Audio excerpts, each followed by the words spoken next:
The Galactic Concord had existed for millennia.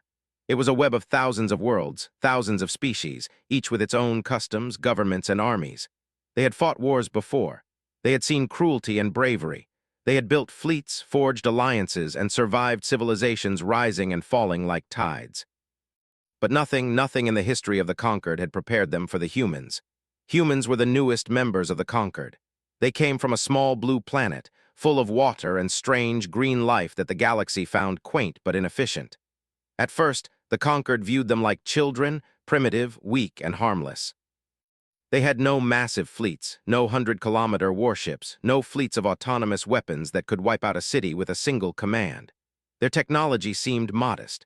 Their population, though large, was scattered across many planetary systems. The Concord assumed humans could be ignored in matters of war. They were wrong. The first human war the Concord studied was one that had occurred before humanity had even left its home system. Records from that time were incomplete, fragmented, and often contradictory. But the evidence that remained shocked the analysts. Entire nations had fought each other with everything they had. Cities were razed and rebuilt within months.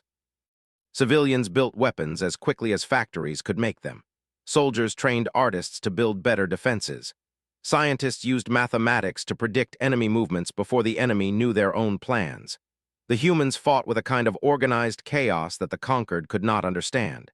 When humans finally made contact with other species, they did so peacefully. They sent envoys, built trade stations, and offered knowledge of their sciences. And yet, in quiet corridors and hidden archives, the Conquered studied them carefully. It became clear that humans were not just skilled at war. They were dangerous because they adapted faster than anyone else. The first demonstration of human capability came unexpectedly.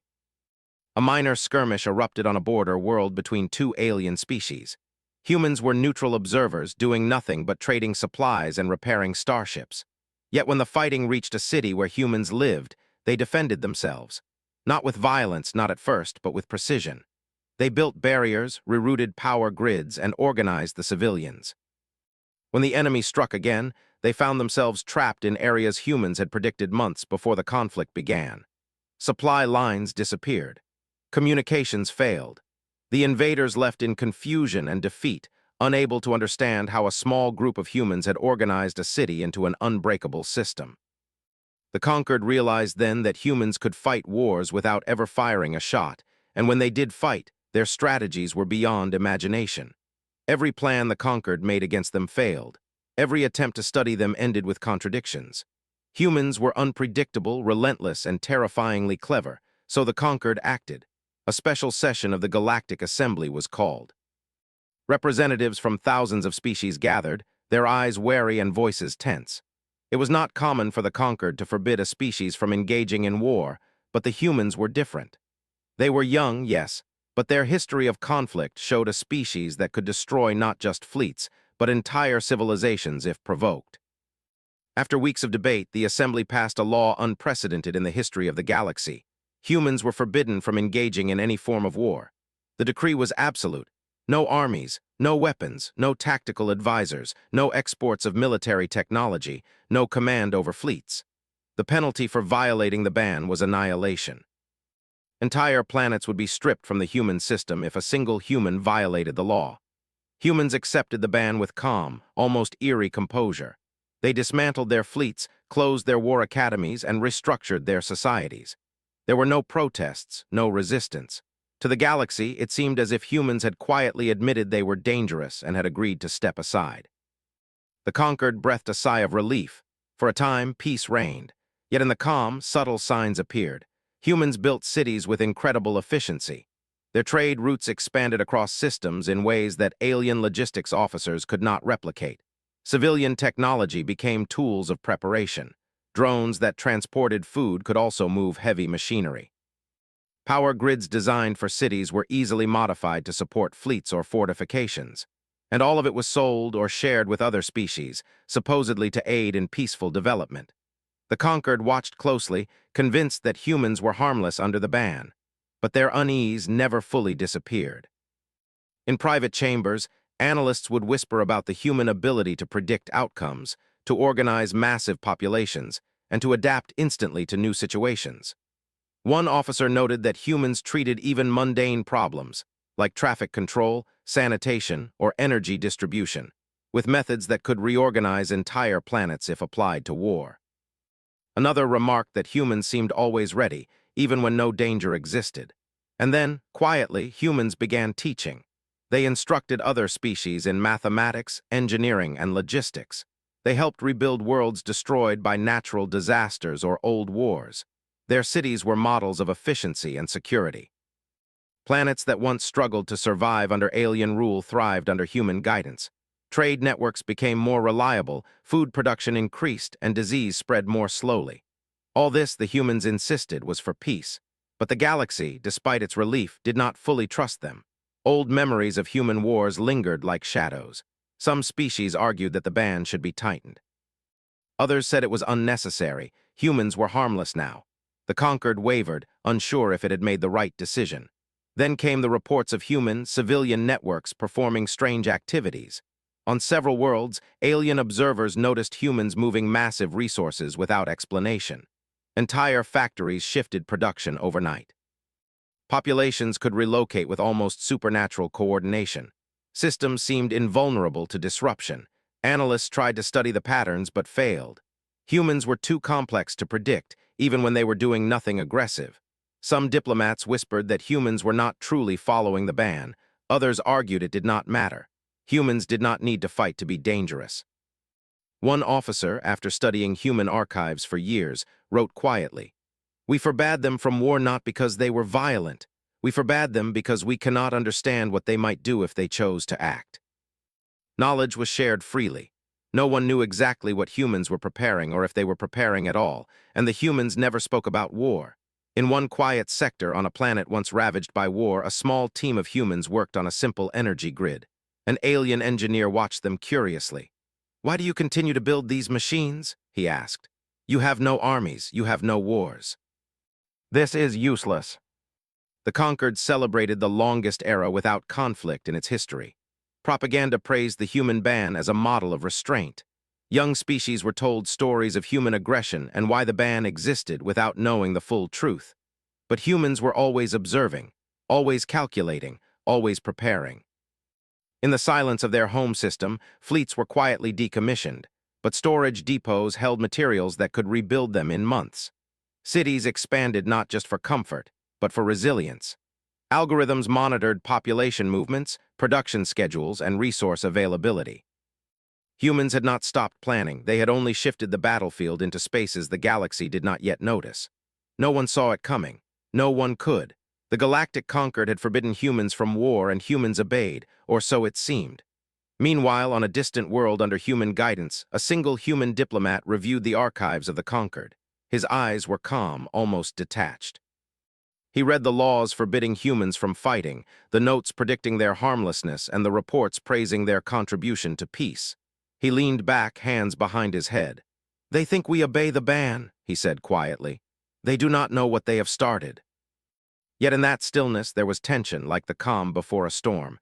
The galaxy believed it had tamed the humans, but humans had always lived in the storm.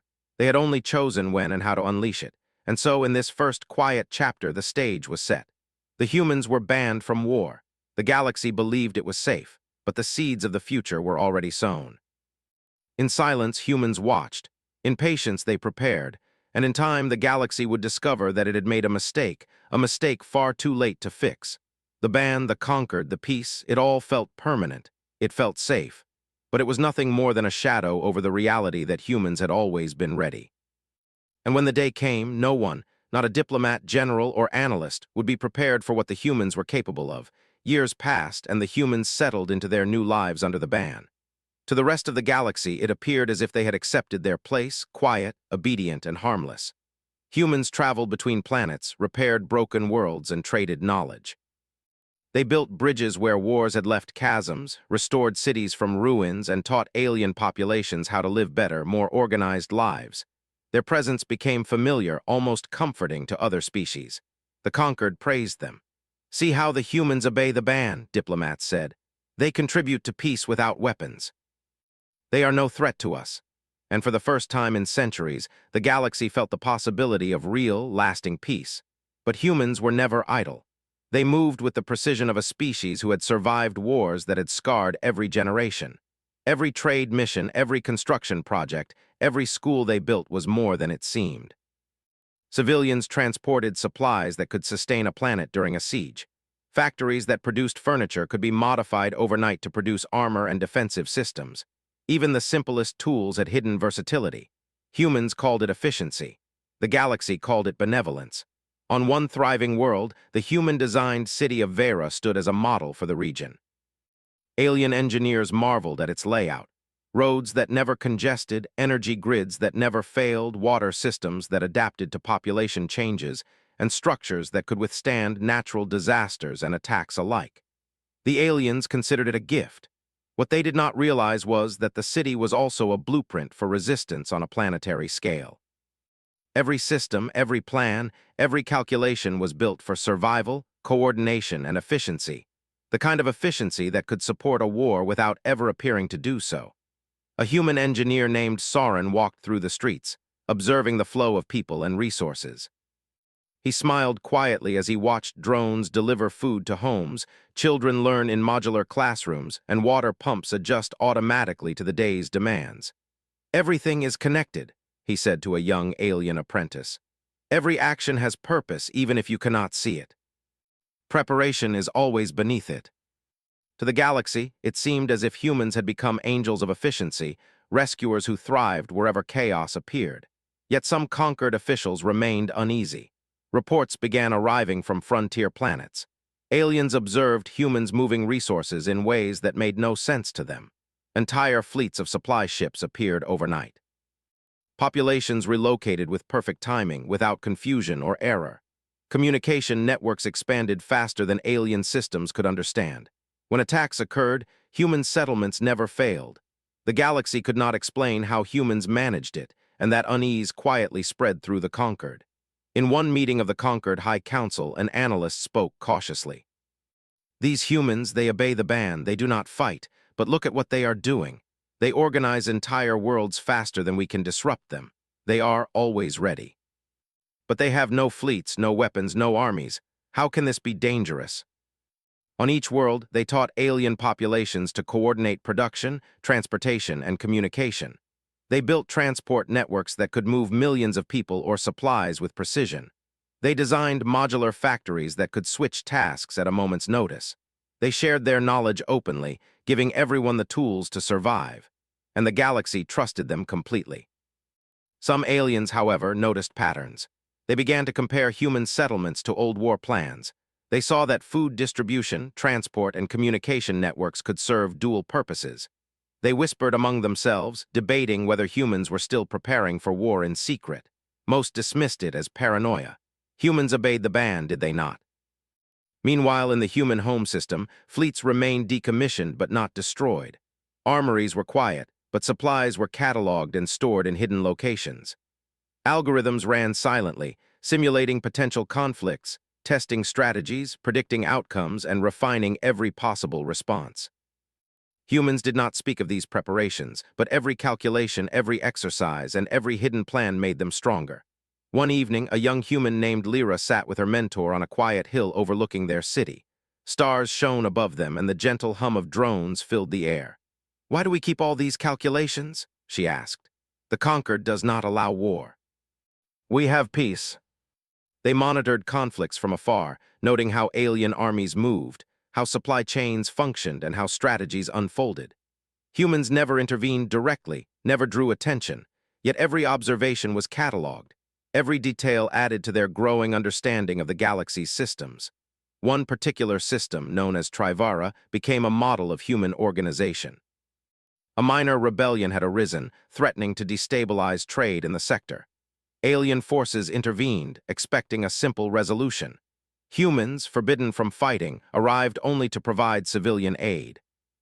Yet by the time the aliens reported success, the rebellion had already collapsed, not because humans had attacked, but because human-organized infrastructure had redirected supplies, stabilized the population, and coordinated the civilians to neutralize the threat themselves. The aliens were baffled. They had not seen human hands in the battle, yet humans had controlled the outcome completely. Reports like these reach the conquered slowly, causing confusion. They do not fight, yet conflicts resolve in their favor, one officer noted. Their presence changes outcomes even when they claim neutrality. And in doing so, they created a system in which their influence could never be removed without extreme effort. Planets relied on human knowledge. Populations trusted human guidance. Trade networks depended on human engineering.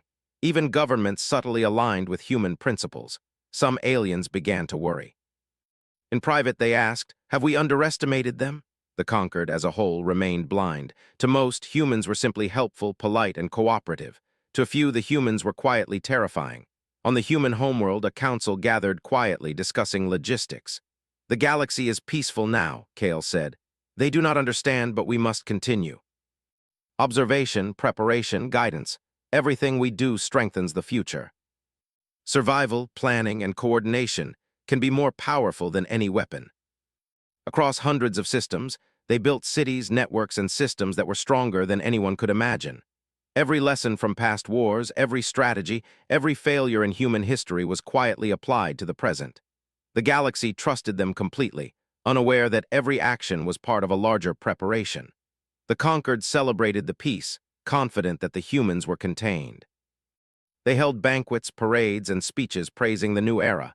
Young species were taught about the human ban as a lesson in restraint.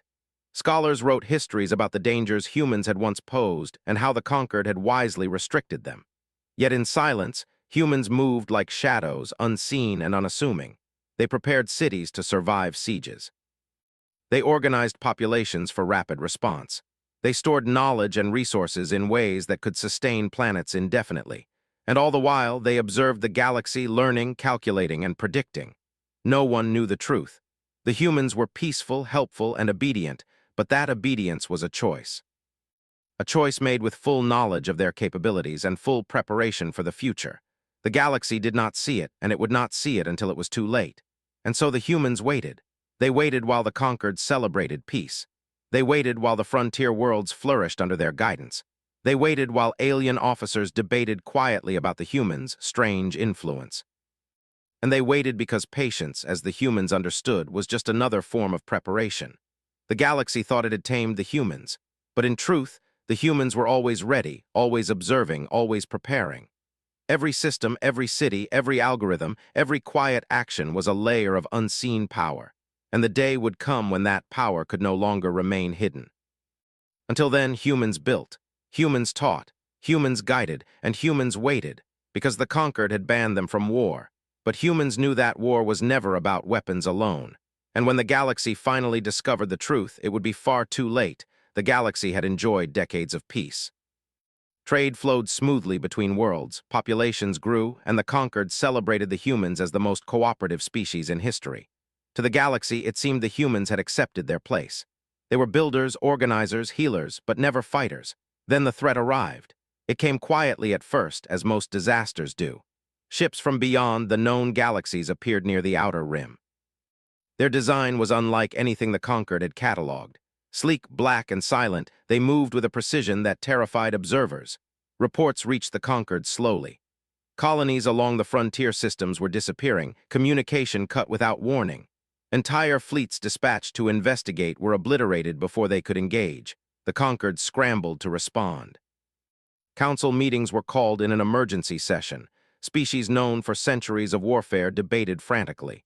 "We have never faced anything like this," said an elder ambassador from a species with thousands of years of military dominance. "They do not negotiate. They do not retreat. They annihilate anything in their path. Our fleets fail against them." They had been expecting something like this. Their observation networks had detected subtle anomalies in the frontier systems for months: unusual energy signatures, unexplained disappearances, strange patterns of movement. The humans did not panic. They continued their work, teaching, building, and guiding alien populations. The conquered sent an urgent message to the humans, ordering them to remain neutral. The law was clear. Humans were forbidden from war, no exceptions, no negotiations. Their fleets were disbanded, their armories dismantled. The conquered demanded compliance. Humans complied, but they did not do nothing. They began subtle actions that the conquered barely noticed. Civilians on frontier planets were relocated with incredible precision. Supply chains were rerouted, ensuring that colonies had enough food, water, and medicine to survive sudden attacks. Communications were reinforced, making sabotage almost impossible, and all of this was done under the guise of humanitarian aid. Alien commanders were baffled. "How are these colonies surviving?" one asked. "Our scouts report nothing unusual, and yet they continue to function while others fall." Factories shifted production to emergency supplies. Transportation networks moved people and goods faster than the invaders could destroy them. Civilian leaders, trained quietly by humans for decades, made decisions that stymied the enemy at every turn. The conquered realized slowly that the humans were not neutral in the way they had imagined. They were influencing outcomes. They were reshaping the battlefield without firing a single shot. In one sector, the invaders attempted to conquer the planet Urindor. The conquered sent its fleets to assist, but they were too late. The planet seemed prepared for the assault in ways no one could predict. Food distribution, population movement, emergency shelters all operated flawlessly. The enemy attempted to attack supply depots, only to find they had already been relocated safely. Communications that the invaders tried to jam remained intact. Their strategy failed before it could begin. A conquered officer reviewing the reports whispered to a colleague, "They are not fighting, and yet they win." From the perspective of alien invaders, it appeared as if the humans were performing miracles.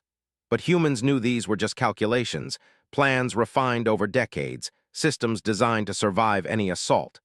The invaders' advance slowed. What had seemed unstoppable now met resistance at every turn. The conquered fleets, already weakened, watched as the humans' silent preparations began to shape outcomes. Frontline colonies survived attacks that should have destroyed them. Supply chains, once vulnerable, became impossible to disrupt. Populations acted in perfect coordination, responding instantly to changing conditions. And still, the humans did not fight. In the conquered High Council, panic began to spread. "We forbade them from war," said one elder.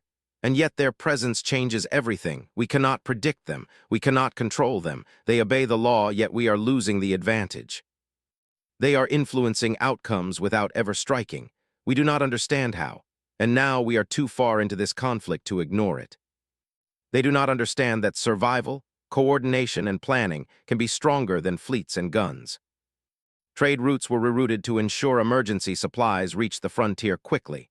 Medical knowledge flowed to systems under attack. Entire populations had been trained over decades to respond to crises with precision that mirrored ancient human war strategies. And all of it appeared innocent, helpful, and neutral to the rest of the galaxy. Reports reached the conquered officers constantly. "The humans are everywhere," one officer said. "Our fleets cannot control outcomes. Even when humans claim neutrality, the enemy cannot succeed where they are present." Yet their networks, their logistics, and their planning ensured that no attack succeeded without immense difficulty. On the planet Vera, Soren observed an alien fleet attempting to land troops. Supplies vanished from enemy depots. Civilians moved to shelters before any attack occurred. Communications remained unbroken. Every attempt to strike failed. Soren did not celebrate. He simply noted the results in his log. "Everything functions as intended," he said. Meanwhile, alien observers grew desperate. They could not understand the humans. They could not predict them. They could not control them. And the conquered realized too slowly that the ban they had imposed decades ago had created the illusion of safety. They had forbidden humans from war, yet humans had learned to fight without breaking the law. In one council session, a military strategist slammed his fist on the table. "We have spent decades preparing for war, studying strategies, designing fleets, and yet we cannot predict them. They obey the ban, and still they control the battlefield. How is this possible?" Humans had not stopped preparing for war. They had merely shifted the battlefield into areas the galaxy did not understand. Entire systems, trade routes, and populations acted as instruments of survival and resistance. The humans' peaceful work was already a form of warfare, silent, invisible, unstoppable. On a remote frontier planet, an alien commander spoke with frustration to his officers. "We cannot break the humans. They do nothing, and yet everything fails for us. Our attacks succeed nowhere. Supply lines collapse. Communication fails. How can a species obey the law and still destroy our plans? The conquered will realize what we have done, but by then, it will be almost irrelevant. The systems we designed are already in place. The populations we trained will act faster than fleets can respond. Supplies were moved faster than any enemy could track. Cities reorganized themselves to survive sieges that had never even occurred. Alien fleets attempted to intervene, only to find that logistics alone had rendered them ineffective. The invaders' advance faltered. What had seemed unstoppable now faced a barrier invisible but unyielding. No weapons had been used by humans, yet victory was slipping from the enemy's grasp.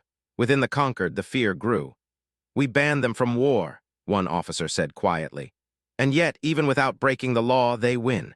How do we fight a species that obeys every rule but still controls outcomes?"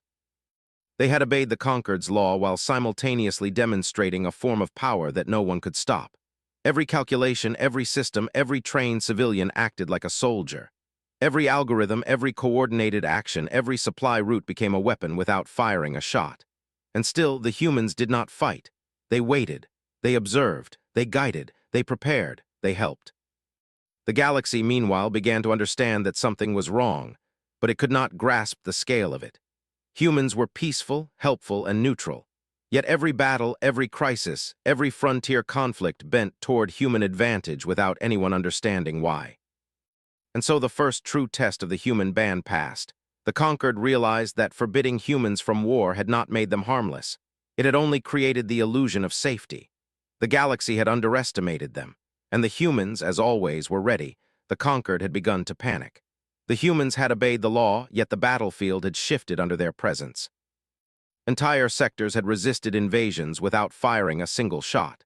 Supply chains, communications, and civilian populations acted in ways that alien commanders could not understand. The invaders were faltering, and the conquered realized with growing horror that humans had been silently preparing for this moment for decades. On the planet Arden, a frontier world under human guidance, the invaders made their next attempt. They believed that if they concentrated their forces, they could overwhelm the defenses and finally claim the system. Alien admirals deployed ships in tight formations, bombarded planetary defenses, and cut off supply lines wherever they could. They had studied traditional war tactics for centuries. They were confident that humans, forbidden from war, could not intervene. And yet nothing went as planned. Every supply depot the invaders destroyed was already empty. Civilians had been relocated to shelters that were almost impossible to target. Communications remained uninterrupted despite electronic attacks designed to disrupt them. Even the natural resources of the planet seemed to act against the invaders' efforts. Rivers were diverted, power grids rerouted, and transportation networks adjusted instantly. The enemy's plans collapsed in ways that no one in the conquered had ever seen. On a hill overlooking the city, human engineer Soren watched the events unfold through a network of observation drones. He did not smile, did not celebrate. He simply noted the data as if recording history. "Everything is performing as expected," he said quietly. "Every system, every population, every resource is aligned." They do not realize that preparation alone is stronger than any weapon. The humans obeyed the ban, yet every action ensured the invaders could not succeed. An elder ambassador spoke in the High Council with trembling hands. "We forbade them from war, and yet their presence alone determines outcomes. They do not need weapons. They do not need fleets. We are losing control even while they obey our law. How is this possible?" It is as if they are fighting, but without fighting. They had prepared for decades, using knowledge from their history to design systems that could survive anything. They had never needed to fight directly because they had learned how to shape outcomes silently. On the planet Trivara, a critical supply hub, the invaders attempted to seize control.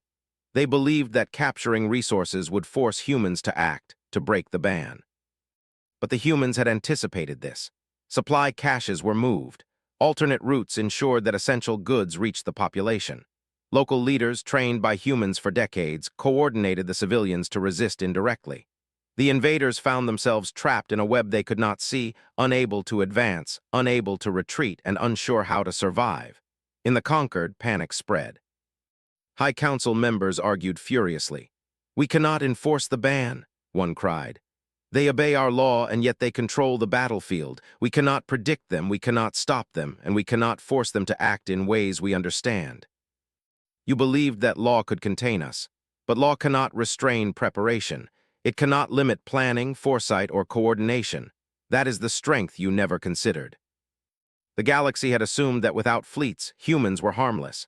But humans had shifted the battlefield into spaces no one could monitor: civilian life, logistics, and population coordination. On Trivara, the invaders attempted one final strike. They sent elite teams to sabotage the human networks, but every step they took had been anticipated. Escape routes were blocked, communications were intercepted, and supply chains collapsed before they could act. Entire teams were forced to surrender, not through violence, but through the careful orchestration of human systems. Soren observed the results and quietly recorded them. No shots were fired, he noted, yet the outcome is clear. The enemy fails. The conquered began to grasp a terrifying reality. Humans had created networks, strategies, and populations that acted as a unified force, all without violating the law. They had essentially turned civilization itself into a weapon. Panic spread across the council. "We banned them from war to protect the galaxy," one officer said, voice trembling. "And yet they are unstoppable, even while obeying our law. How do we fight a species that has turned obedience into power?" Every algorithm, every trained population, every logistical decision acted to protect the galaxy and guide outcomes toward survival. Kale, observing from his command station, spoke to Lyra. "They do not yet see what is happening," he said. "They believe the humans are powerless. They do not understand that planning, coordination, and preparation are stronger than fleets. The day they realize the truth, it will be too late for them to act." Their strategies, built over centuries, failed against a civilization that had never broken the law. The humans had essentially warred without fighting, using only foresight, organization, and preparation. The conquered watched helplessly. Every intervention failed. Every fleet moved too slowly. Every plan was countered by the invisible hand of human planning. The galaxy began to see with growing horror that the humans' obedience had been a ruse of sorts, not deceit but clever strategy. By following the law, humans had created an unstoppable network of influence that no one could predict or contain. On Vera, civilians continued their coordinated activities, unaware of the larger war shaping around them. Children practiced evacuation drills. Factories switched production automatically. Communication networks rerouted information to maintain efficiency. To an observer, nothing seemed out of place. Yet every action contributed to a larger, invisible effort that controlled the outcome of the conflict. The invaders finally realized that brute force would not work. They had been defeated not by weapons, but by systems. Entire planets acted in unison, populations coordinated without direct orders, and resources flowed with precision beyond comprehension. The humans had obeyed the law entirely, yet their obedience had created a battlefield no one could dominate. Back at the conquered High Council, panic had reached its peak. Leaders whispered among themselves. "We banned them from war to contain them," one elder said quietly. "We thought law could restrain them, and yet without fleets or weapons they are already winning. How do we respond? And in doing so, we became more powerful than you imagined. That is why the ban existed." Kale watched the unfolding events with quiet satisfaction. "The galaxy will soon understand," he said. "And when they do, they will know why humans were forbidden from war in the first place." Communications remained intact. The invaders, though still powerful, were stalled, their strategy shattered. The humans had accomplished what centuries of fleets could not achieve, all while remaining fully compliant with the conquered's ban. And so the truth became undeniable. Humans had never stopped preparing for war. They had simply redefined it. They had learned to fight with systems, logistics, and coordination rather than fleets and weapons.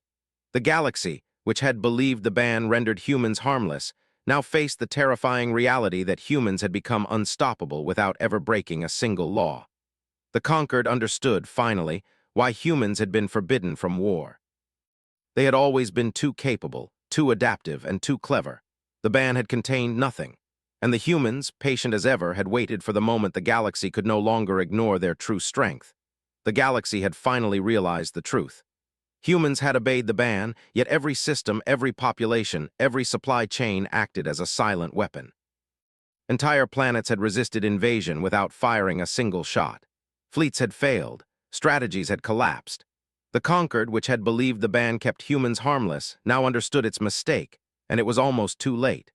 Across the frontier, the invaders pressed forward, desperate to break human-influenced planets before the full scale of the humans' preparation could be unleashed. They deployed elite fleets, concentrated attacks, and tried to exploit weaknesses, but the humans had anticipated every move. Supply routes were rerouted instantly. Populations acted in precise coordination. Communications networks adapted to interference. Even environmental systems on key planets had been modified to protect civilians and resources, turning cities into near-impenetrable fortresses. On the planet Vera, human engineer Soren watched the latest invasion attempt through a network of observation drones. "They are still trying," he said quietly. "Every failure only strengthens the system." Beside him, Lyra nodded. They will soon realize that failure was inevitable. They underestimated patience, preparation, and coordination. Every population trained by humans acted as a coordinated defense force. Every logistics network ensured survival. Every city, every system, every civilian function had been optimized to resist disruption. Then the humans made their first deliberate strategic move. It was subtle, it was quiet, and it was unstoppable. Rather than sending fleets or deploying weapons, they began coordinating the galaxy's defenses at an unprecedented scale. Supply lines between worlds were synchronized. Medical and engineering personnel were moved instantly to threatened regions. Food, water, and energy resources were redistributed in real time. Trade networks became lifelines for survival. Populations across hundreds of worlds acted as one, responding faster than any fleet could react. Alien commanders were stunned. Their attacks faltered everywhere. Every strike was countered without humans directly firing a shot. It was as if every human population, every trained civilian, and every automated system acted as a soldier, without being soldiers. In the conquered High Council, panic turned into fear. "We banned them from war to keep the galaxy safe," an elder said. "And yet, they are already winning. They are obeying the law, and still nothing we do succeeds. How do we fight a species like this?" "You feared our capabilities, so you restricted us. You believed compliance would limit us. It has not. Preparation, planning, and coordination do not require weapons to be effective." Cities were fortified, communication networks strengthened, and populations trained for coordinated defense. Fleets, though dismantled decades ago, were quietly prepared and ready to deploy if necessary, but the humans did not need them. Their systems alone were enough to stall the invaders. On the planet Trivara, elite enemy forces attempted to sabotage human networks. They believed that destroying communications or cutting supply lines could break resistance, but every attempt failed. Escape routes were blocked. Civilians acted in perfect coordination. Resources were rerouted instantly. Entire enemy teams were neutralized without humans firing a shot. The battlefield itself had become a weapon. The invaders began to realize the horrifying truth. They were facing a species that obeyed every rule, yet controlled every outcome. They could not fight humans conventionally, and their attacks only strengthened the human systems. Their fleets were trapped in inefficiency, their plans destroyed by invisible coordination. In the outer sectors, Soren and Lyra watched as the final stages of human preparation unfolded. "It is almost time," Soren said quietly. "They will soon see why the ban existed." They had built cities, networks, and systems capable of surviving any attack. They had trained populations, optimized resources, and coordinated entire worlds, all while maintaining the illusion of harmlessness. And now, when the galaxy faced true peril, all their preparation could be applied without breaking a single law. Then, the humans acted decisively. They synchronized defensive and strategic operations across dozens of planets. Civilians evacuated in perfect timing. Supply chains moved instantaneously. Cities adapted to threats before they appeared. Communications networks routed instructions faster than any enemy could intercept. And slowly, inexorably, the invaders' momentum began to collapse. Fleets were forced to retreat. Attacks failed repeatedly. Strategic objectives became impossible to achieve. The invaders, once confident in their strength, were trapped in a system of resistance they could not understand. At the conquered High Council, fear reached a fever pitch. "They have obeyed the law, and yet," one officer whispered, voice shaking, "nothing we do succeeds. They are unstoppable." Systems they had expected to conquer collapsed without direct conflict. Populations coordinated. Supply chains outmaneuvered fleets. Communication networks anticipated every move. Humans had turned obedience, patience, and preparation into a force greater than fleets and weapons. On Vera, Soren observed the last enemy forces being rerouted and trapped. "It is done," he said quietly. All outcomes now favor survival. They had never realized that humans could fight without fighting, control outcomes without fleets, and shape entire battles through coordination, preparation, and planning alone. The invaders retreated, their forces shattered not by weapons, but by systems. Human-prepared planets, populations, and networks had proven invincible under the constraints of the law. The galaxy had finally witnessed the full scale of human capability. Kale spoke to Lyra quietly, a rare smile on his face. The galaxy will remember this day, not because of our weapons, but because of our patience, planning, and preparation. We obeyed the law, and yet we were unstoppable. They were forbidden because once we fight, we do not stop at winning battles. We design the future so war can never happen again. The humans had acted decisively and effectively without firing a single weapon, yet the invaders' plans were destroyed. The galaxy had been saved by invisible strategy, precise coordination, and decades of careful preparation. At the conquered High Council, silence reigned. Alien leaders whispered, stunned and humbled. They had believed they controlled the galaxy. They had believed the humans harmless, and now they understood why the ban had existed. Humans had obeyed, humans had planned, humans had prepared, and in the end, humans had proven that true power was not always measured in fleets, weapons, or destruction. True power lay in foresight, organization, and the ability to shape outcomes without breaking a single law. The conquered and the galaxy as a whole would never forget this lesson. Humans were patient, adaptable, and clever beyond measure. They had been forbidden from war not because they were violent, but because they were too good at it, even without violence. And as the humans returned to their quiet work, rebuilding, teaching, and guiding, the galaxy realized one final, humbling truth. And the galaxy would remember forever why humans were unlike any other species.